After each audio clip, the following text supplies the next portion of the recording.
pick one single thing that I learned in the last year that took my improvisation skills from here to there being better than here, it would be that thing that I'm doing in the intro of this video, where I'm going from one zone of the fretboard to another one smoothly without really knowing where I'm gonna land, yet making that landing note work within the context of the backing track. I'm gonna teach you how to do it. It's super fun, very rewarding. Grab your instruments. We'll get started right after this.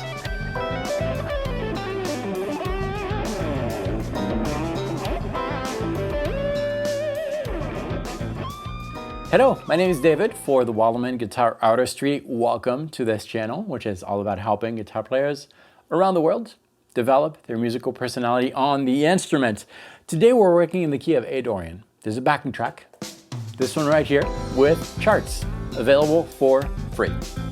Below the video, there's a link that'll take you to the sign up page. Sign up once and you'll get access to the assets of this video and many other videos on the channel. And the cool thing is that you can watch the video that you're watching right now on the new interface, because below the video, you'll also have the backing track we're going to use in the charts so that you can pause the video and try what I'm talking to you for yourself with the backing track without having to navigate everywhere. It's free, it's pretty awesome. I highly recommend it. What are we talking about today? We're talking about taking a step of faith at first. What I'm about to demonstrate here is going to be a step of faith, a calculated one. Because as you do this, there are less and less risks. But I'm talking about starting in one area of the fretboard. I'm going to start right here. Show you a close up in that zone of the fretboard. Minor pentatonic works too. Add the notes on Make It Dorian. And I'm gonna switch here because I want you to see my face. I'm not looking at the guitar. That's a step of faith. Because at some point I'm gonna do this. Okay, I'll do it again.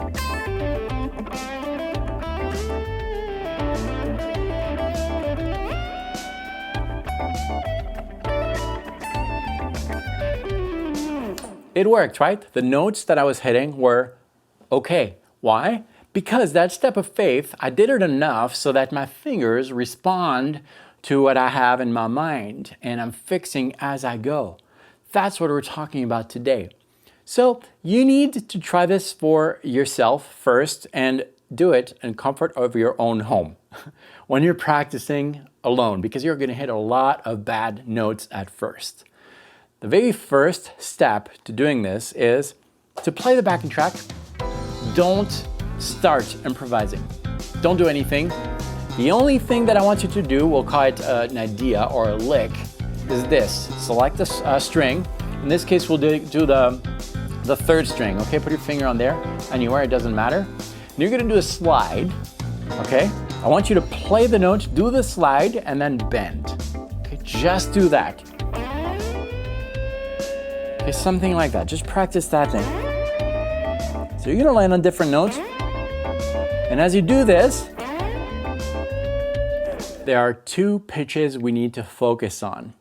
When you're jamming, when you're over a backing track, it's difficult to do it right away. You need some practice. We're gonna slow things down very, very, very slowly. And I want you to pay attention to these two notes. The first note you need to pay attention to is the note you are sliding to before you do the bend. So you're not aiming for anything in particular, you're just letting your fingers go. Maybe this one. And then you're bending to a particular note. Pay attention to that note you're bending to. So the first note is the note you are reaching before the bend, and the second note is the note you're bending. Now, once you have these two notes, again, we're doing this very, very slowly. It'll get more and more comfortable. We're going to try these two notes with the backing track. These notes are now going to be attracted to that track. So we got this one over the backing track. And then this one. Chances are at least one of these notes is going to work. In this case, that first note does work within the context of the scale. And that might take a little ear training, but it does. Because if I play it in relationship with the other notes, right?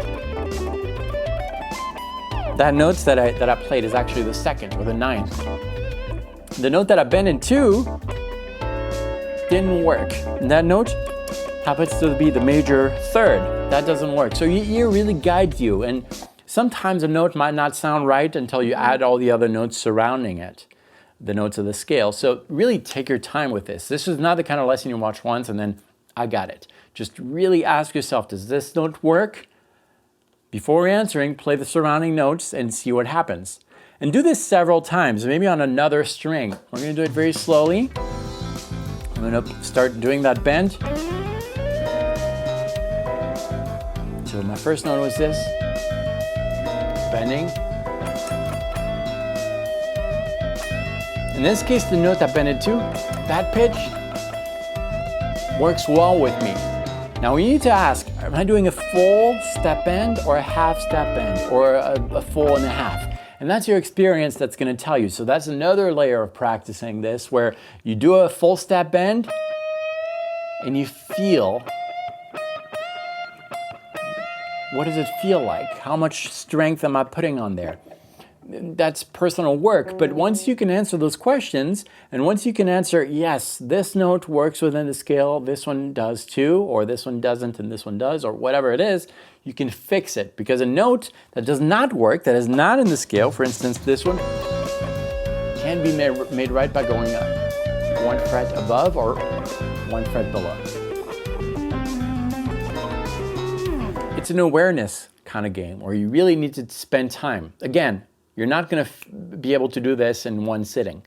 A little bit every day. And the next step would be to add after that bend, once you made all those decisions, yes, this note works, this one doesn't, you fill in some of the notes of the scale. You can look at your fretboard. I didn't purposely because I want to engage the inner ear, but you can look and that will add to your level of comfort by doing when you're doing this kind of technique. But at first I recommend that you don't, just engage your ear. And then once you have that,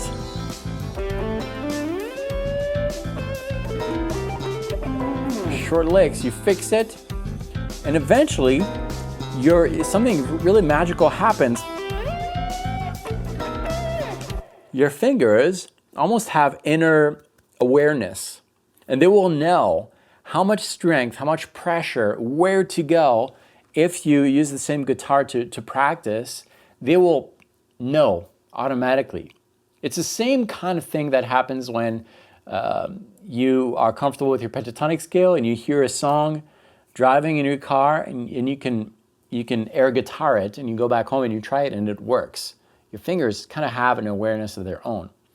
And then once you do this kind of work, do that, 5 minutes every day. Every week or so, just give it a try full speed. You're trying to add this to your regular improv where you're playing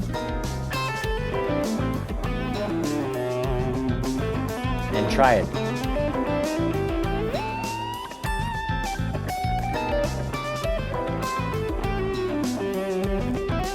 You can try it backwards.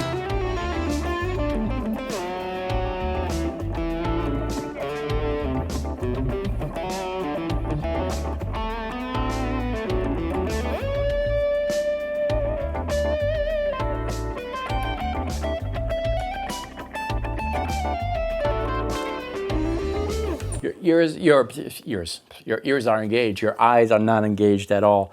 And it will happen quicker than you think. You might think that this is absolutely impossible to reach. It's not. Just take that leap of faith. Be aware of what's going on, what note you're landing on. Ask yourself always, does this work? And don't be too quick to answer, because play that note in context of the other notes of the scale, and that'll give you your answer. Try it. It really, really adds an extra level of freedom to your improvisation if you take those steps. You can do it, I promise. If I could do it, anybody could do it. It's fun, it's rewarding, it's freeing, and that's what it's all about, being free. Again, rewatch this video once you signed up below. It's completely free, and you'll have an opportunity to pause this video and practice that with the backing track. It's so valuable. Again, it's free. Thank you so much for watching this video.